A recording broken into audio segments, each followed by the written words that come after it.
Kami dari kelas 2 EAKT kelompok 1 akan mempresentasikan hasil proyek kami dengan objek UMKM perusahaan manufaktur Shumai Gemol Balikpapan Bunai. Sebelumnya kami akan memperkenalkan diri terlebih dahulu. Perkenalkan, nama saya Vanessa Magenta, nomor absen 20. Perkenalkan, nama saya Vijayus Arya, nomor absen 22. Perkenalkan, nama saya Halisa Natalia, nomor absen 4. Saya Telu Putri, nomor absen 9. Dan saya Muhammad Ida Najib Nasifa Pratama, absen 13. Perkenalkan, saya Siva. Saya akan bertanggung jawab menjelaskan tentang setup awal database accurate dan chart of account serta transaksi kas dan bank.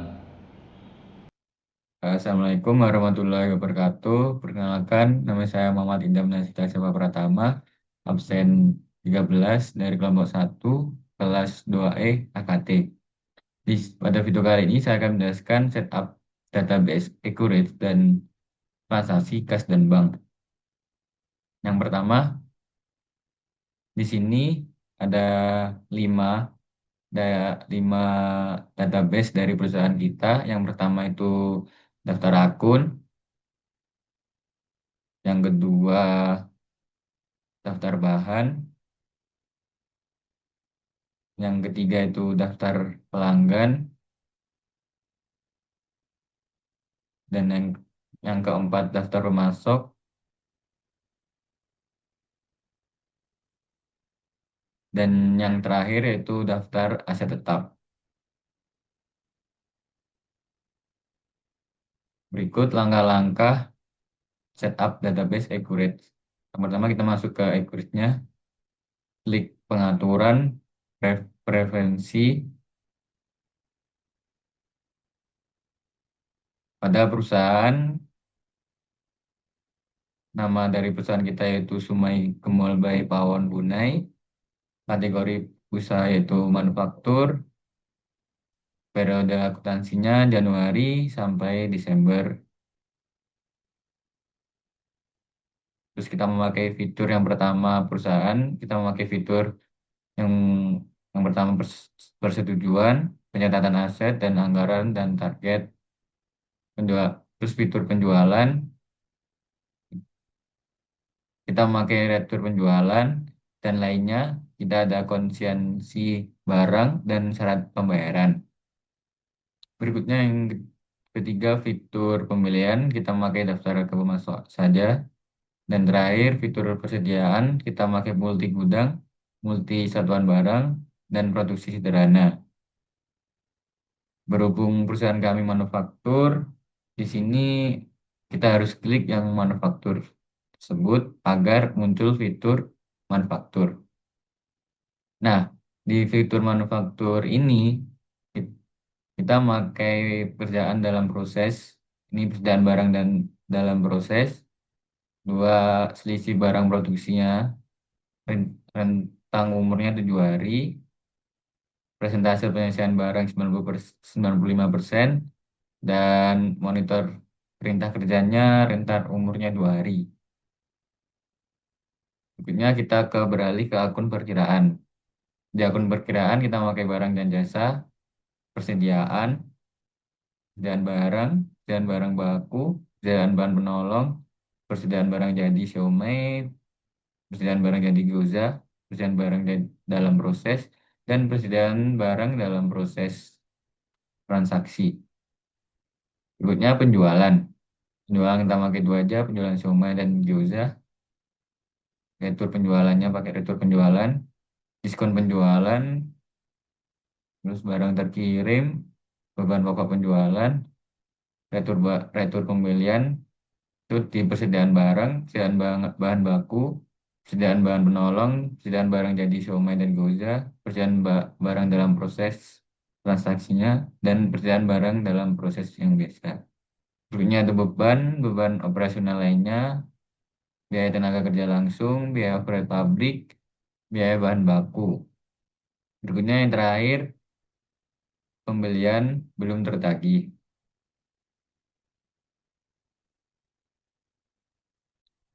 Baik, baik selanjutnya kita beralih ke transaksi kas dan bank. Berikut transaksi dan kas dan bank. Yang pertama di sini transaksi dari perusahaan kita yaitu yang pertama pembayaran gaji karyawan tetap bulan Desember 4 juta via bank. Pertama kita masuk ke fitur kas dan bank, terus pembayaran.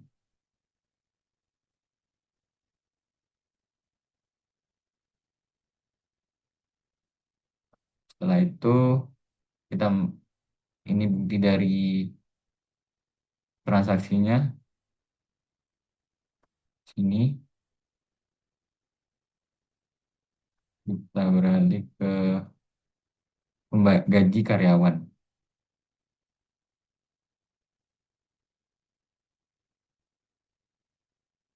utang gaji dan upah senilai 4 juta.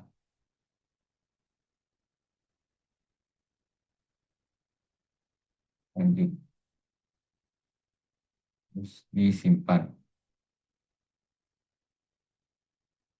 Berikutnya yang kedua, pembayaran token listrik pada bulan Januari senilai 270.000 via kas.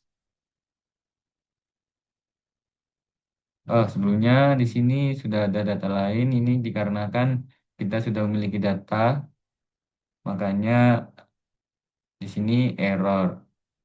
Kalau misalkan belum ada data dari bukti tersebut, bisa tidak error.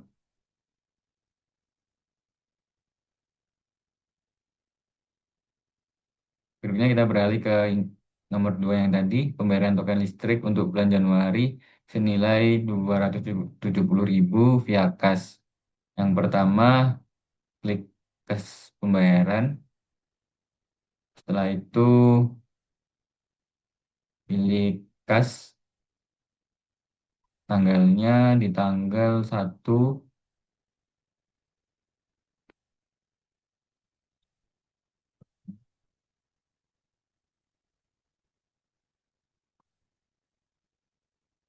pembayaran token listrik. Di sini pilih pembayaran token listrik.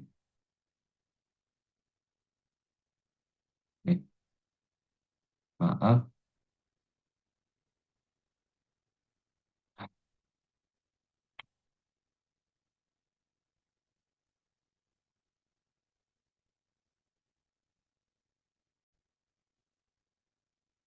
Baik, selanjutnya yang transaksi yang kedua itu pembayaran token listrik pada bulan Januari senilai 270.000 via kas. Sini klik yang kas dan bank, terus pembayaran. Tanggalnya tanggal 1 bulan 1 2026. Nah, utang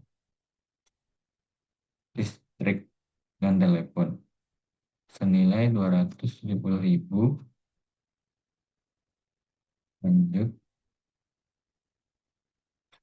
situ langsung kita simpan. Punya yang ketiga yaitu pembayaran sewa ruko.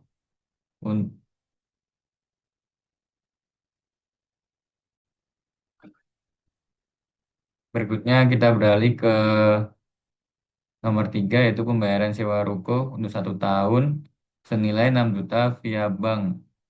Kita masuk ke kas dan bank, terus pada fitur pembayaran, ini pakai kas, akunnya sewa dibayar di muka senilai 6 juta. Klik lanjut. Setelah itu nomor yang transaksi dialihkan ke sini. Berikutnya kita beralih ke transaksi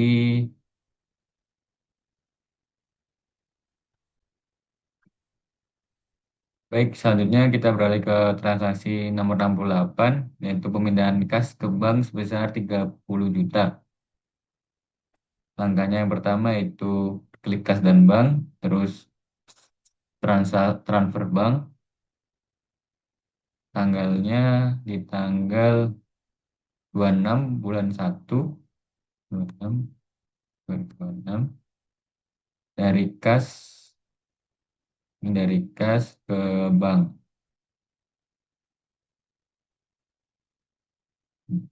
Bank senilai 30 juta.